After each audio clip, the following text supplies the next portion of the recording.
चीख पड़े, आय अल्लाह मुझे माफ कर दे, कि वो अपने घर से सब ले आए।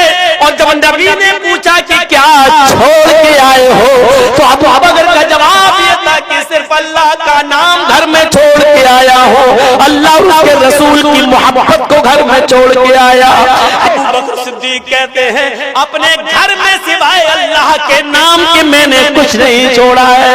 आय अल्लाह के रसूल, देने वाली जात अल्लाह की है, मैं नहीं जानता कि मेरी बीवी कल क्या खाएगी, मैं नहीं जानता मेरे बच्चे कल क्या खाएंगे, मुझे नहीं मालूम, आपने हुक्म दिया ले आओ, मैं ले आया।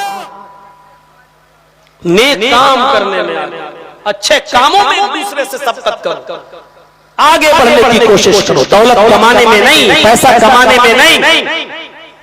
जैसे इम्तिहान में कोई बच्चा अगर मेहनत कर रहा है और वो चाहता है कि मैं पूरे स्कूल को टॉप करूं, तो ये जलन नहीं है। तुम दो घंटे पढ़ रहे हो, मैं 4 घंटे पढ़ूंगा, तुम 4 घंटे पढ़ रहे हो तो मैं 5 घंटे पढ़ूंगा। आप भी मेहनत करिए, ये भी मेहनत कर रहा है। मेरे भाइयों, वहां भी एक दूसरे से आगे बढ़ने की कोशिश की जाती है कि मैं अच्छे नंबर लाने में हम तुमसे आगे बढ़ जाएं। हर आदमी चाहता है कि मैं अच्छे नंबर से पास हो जाऊं। मेरे भाइयों, और जिस तरीके से इम्तिहान में आप अच्छे नंबर से पास होना चाहते हो और मेहनत करते हो, उसी तरीके से आप उसूल जन्नत के लिए, जन्नत को पाने के लिए भी आप मेहनत करो। और इस मेहनत के लिए आपको आगे बढ़ने की कोशिश करनी चाहिए, एक दूसरे से आगे बढ़ने की कोशिश करनी चाहिए। आइए मैं आपको बताऊं, सहाबे किराम हुसूल जन्नत के लिए कौन कौन सी कोशिशें किया करते थे,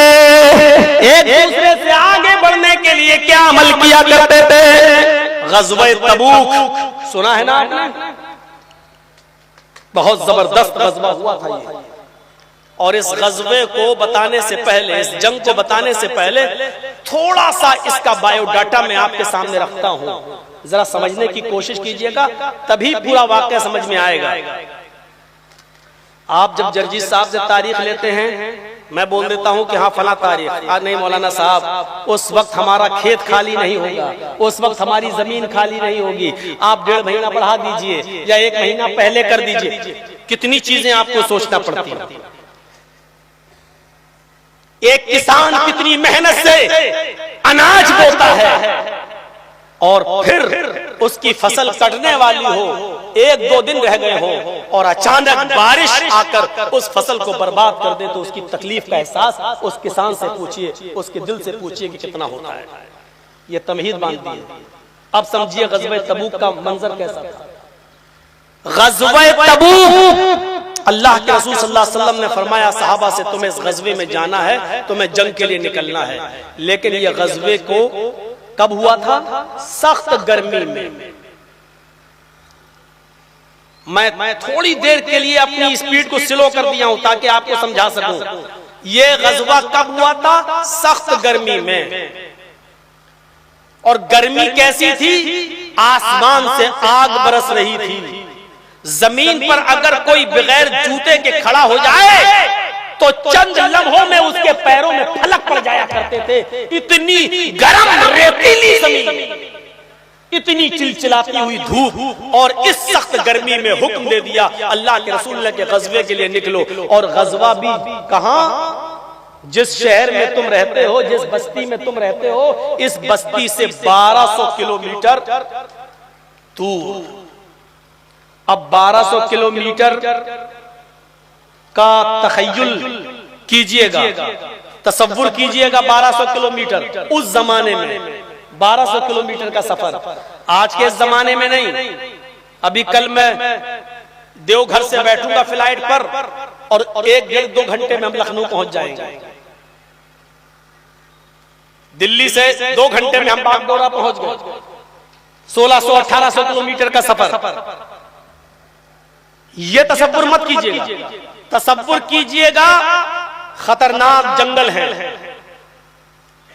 4 व्हीलर नहीं है, गाड़ियां नहीं है, ट्रेनें नहीं है, मोटरसाइकिल तक नहीं है, सिर्फ घोड़े हैं या ऊंट या खच्चर। इस पर बैठना है, इस पर बैठना है और बैठकर 1200 किलोमीटर दूर जाना है ग़ज़वे में। और ये हुक्म किसका है? मुहम्मदुर रसूलुल्लाह सल्लल्लाहु अलैहि वसल्लम का। और ये हुक्म किस वक्त दिया अल्लाह के नबी ने? जब सहाबाए किराम की फसलें, उनके बागात, उनकी खेतियां खजूर के फलों से पककर तैयार हैं और 2 दिन में खजूर कटने वाला है। उन खजूरों को मार्केट में बेचकर ही पूरे साल का खर्चा चलने वाला है। पूरे साल की मईशत उसी खजूर के बिजनेस पर टिकी हुई है। आपने कहा खजूरों के फलों को नहीं काटोगे, तुम्हें निकलना है आज। सारे सहाबा को हुक्म। अब तसव्वुर कीजिएगा, अब जहन में बैठ गया ना, अब समझ सकते हो सहाबा किराम नेकियों में आगे बढ़ने के लिए क्या कर रहे हैं। किसने अपनी खेती देखी, किसने अपना खजूर देखा, किसने ग़ज़वा देखा। और ये भी गारंटी नहीं है कि 1200 किलोमीटर जाने के बाद उस जंग में लड़ेंगे तो जिंदा वापस भी आएंगे या नहीं आएंगे। और हमें खजूरों की ये पकी हुई फसल हमें तैयार भी मिलेगी या नहीं मिलेगी, इस बात की भी गारंटी नहीं है। क्योंकि जंग में जा रहे हैं आर या पार, या तो लोगों को मारकर, काफिरों को मारकर गाजी बनकर लौटेंगे, या अपनी गर्दन कटाकर शहीदों में अपना नाम लिखाएंगे। दोनों बातें सोचकर आदमी यहां से जा रहा है। अब सोच सकते हैं इस ग़ज़वे का मिजाज क्या था। अब तसव्वुर कीजिए, सहाबा इकराम जमा हैं, ठीक है, अल्लाह के रसूल आपने हुक्म दे दिया, हम जाने के लिए तैयार हैं। अल्लाह के नबी फरमाते हैं बस आज शाम तक चंदा कर लो। आज तो 2 महीना 3 महीना पहले डेट ली जाती है, फिर मस्जिद के चंदे का इंतजाम होता है और फिर भीख सी मांगी जाती है, दे दो भाई, अल्लाह का घर है। अल्लाह के नबी सल्लल्लाहु अलैहि वसल्लम ने फिर चंदा मांगा।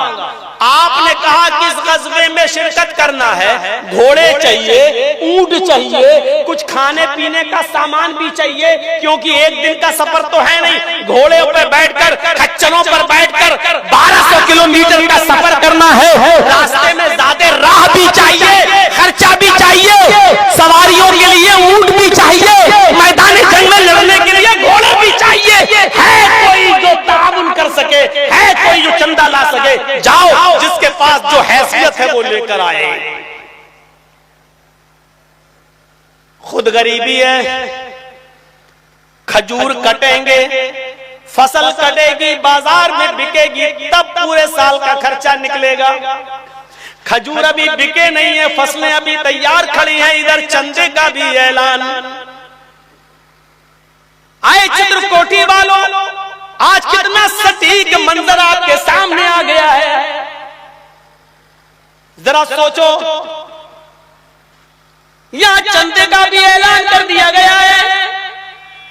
आज सहाबा किराम चंदा लाने के लिए तैयार हैं, सोच रहे हैं कि हम कितना दें कि आज नेकियों में आगे बढ़ जाएं, आज फला से नेकी में आगे बढ़ जाएं। हजरत उमर फारूक मुस्कुराने लगे, ऐलान सुनकर कहने लगे मुझे मालूम है अबू बकर के पास ज्यादा माल नहीं है, हमारे पास ज्यादा माल है। आज मैं अपने घर का आधा माल ले आऊंगा, आज मैं अपने घर का आधा सासा उठा लाऊंगा और अल्लाह के नबी को दे दूंगा। अबू बकर के पास जो है उसमें से वो थोड़ा बहुत लाएंगे। आज अच्छा मौका है, पूरी जिंदगी में मैं कभी अबू बकर से नेकियों में आगे नहीं बढ़ पाया, पूरी जिंदगी में मैं कभी अबू बकर को पछाड़ न सका, नेकियों में कभी शिकस्त न दे सका। आज मैं अबू बकर को शिकस्त दे दूंगा, आज इतना माल दूंगा, अल्लाह के नबी को इतना चंदा दूंगा कि आज नेकियों में मैं अबू बकर सिद्दीक से आगे निकल जाऊंगा। आज है नेकी में आगे बढ़ने का। फस्तबिकुल खैरात की आयत इनके जहन में थी, आज नेकी में आगे बढ़ जाऊंगा इंशाअल्लाह। ये कहकर सोचकर हजरत उमर फारूक अपने घर गए। हजरत अबू बकर सिद्दीक को पता भी नहीं कि उमर फारूक के दिल में ये चीज है। दिलों का हाल तो अल्लाह जानता है। उमर फारूक को क्या, खुद अल्लाह के नबी को, अबू बकर को क्या, खुद अल्लाह के नबी को भी पता नहीं है कि उमर के दिल में क्या है।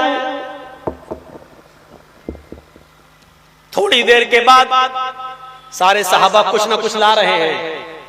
कोई चादर लाता है, कोई कपड़े लाता है, कोई एक घोड़ा देता है, कोई एक ऊंट देता है, कोई कुछ देता है, कोई कुछ देता है।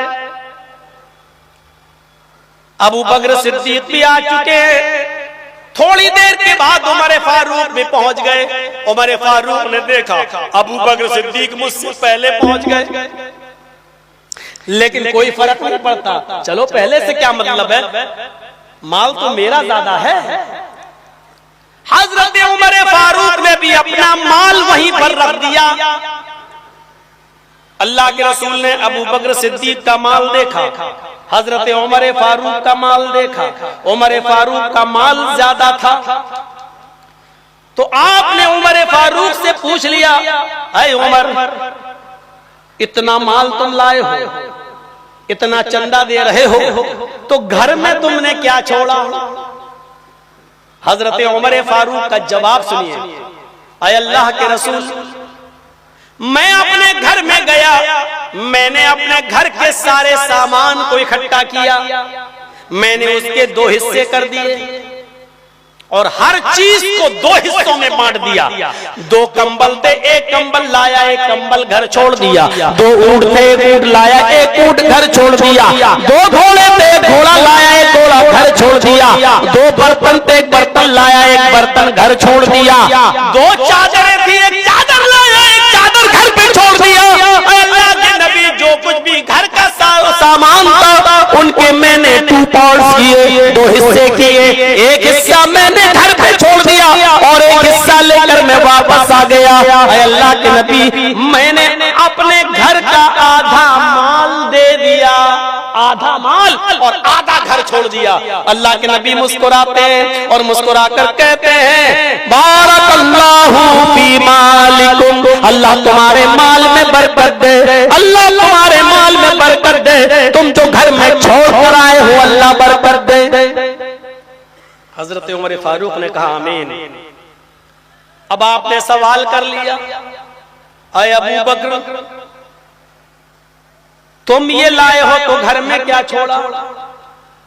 तुम्हारे पास जो सामान है तुम लाए हो तो घर में क्या छोड़ा? अबू बकर सिद्दीक का जवाब सुनकर उमर फारूक रो पड़े। अबू बकर सिद्दीक से पूछा कि तुम क्या लाए हो? कहा ये है, तो फरमाया ये तो लाए हो, घर में क्या छोड़ा है? हजरत अबू बकर सिद्दीक जवाब देते, अय अल्लाह के नबी, मेरे घर में जो कुछ भी था, मेरे घर में जो कुछ भी था सब कुछ उठा कर ले आया। मेरे घर की पूरी पूंजी यही है, मेरे घर का पूरा सासा यही है, मेरे घर का पूरा खजाना यही है। आपने अब सवाल किया, अय अबू बकर, अगर पूरे घर का सासा और पूंजी यही है तो घर में तुमने क्या छोड़ा? भाई तुम तो जंग में जाओगे, हमारे साथ गज़वे में जाओगे, तो घर में क्या छोड़ा है? तुम्हारे बीवी बच्चे क्या खाएंगे? घर में क्या छोड़ा है? अबू बकर सिद्दीक कहते हैं, अपने घर में सिवाय अल्लाह के नाम के मैंने कुछ नहीं छोड़ा है। अय अल्लाह के रसूल, देने वाली जात अल्लाह की है, मैं नहीं जानता कि मेरी बीवी कल क्या खाएगी, मैं नहीं जानता मेरे बच्चे कल क्या खाएंगे, मुझे नहीं मालूम। आपने हुक्म दिया ले आओ, मैं ले आया।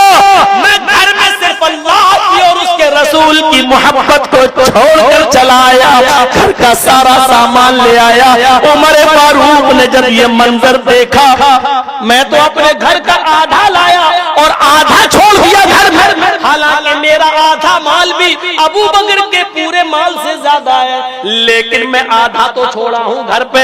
लेकिन अबू बकर की नेकी का क्या कहना, अबू बकर के जज्बे का क्या कहना, अबू बकर की कुर्बानी का क्या कहना, अबू बकर की इस नेक काम में आगे बढ़ने की कोशिश का क्या कहना।